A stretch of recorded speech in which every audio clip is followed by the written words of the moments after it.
नमस्कार जामदार साहेब. आम्ही तुमच्या दारी आलो आहेत आमचे उरकुंडे साहेबासोबत LIC प्रीमियम भरायला. तर अचानक तुमचा विषय निघाला. त्यांनी सांगितलं का जामदार साहेबांना एक डोळ्याचा प्रॉब्लेम होता, तो क्लिअर झालेला आहे. तर मी प्रत्यक्षात तुम्हाला बघायला आलो आणि वाटून पण राहिला. तर तुम्हाला काय कशा पद्धतीनं काय अनुभव झाला इबॅट्यूमच्या प्रोडक्टमुळे? आराम म्हणजे तसं म्हणजे डिसेंबर हा मला प्रॉब्लेम जो आहे नोव्हेंबरपासून येते. अच्छा. BP शुगर असल्यामुळे ते ब्लडिंग होते आतमध्ये, हां हां डोळ्याच्या आतमध्ये, हां हां. आणि ते तिथे थांबून जाते.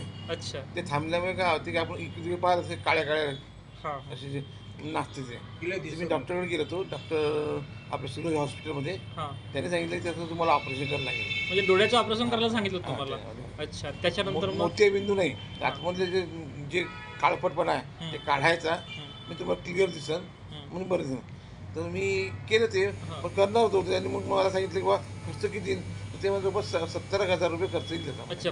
एका ऑपरेशनचा 70,000 रुपये खर्च आणि सांगितला. माझा हा पहिला 10 वर्ष अगोदर झाला आहे. हा एक प्रॉब्लेम याच्याचा हा क्लिअर झाला. आता हा दुसरा डोळा आहे. आता या प्रोडक्टमुळे तुम्हाला कसा काय फायदा झाला मग? या प्रॉडक्टमध्ये असं झालं की आता यांनी म्हटलं मला उकडे साहेबांनी सांगितलं की बघा आता एक काम करा, आमचं तुम्ही ऑपरेशन तर तुम्हाला करायचंच आहे. हां हां म्हटलं हो. एवढंच की तुम्ही आता 5 दिवसांत करता, तुम्ही 10 दिवसांत करा म्हणे. हां हां. काय बिघडेल 10 बरं. नाही समजलो. ही बायटूचा बेल बांधा म्हटलं. तर ही तर तुम्हाला गाईड सांगू का बा म्हणून सांगा म्हटलं बा. तसं ही बघते मला पहिल्यापासून माहीत आहे. एक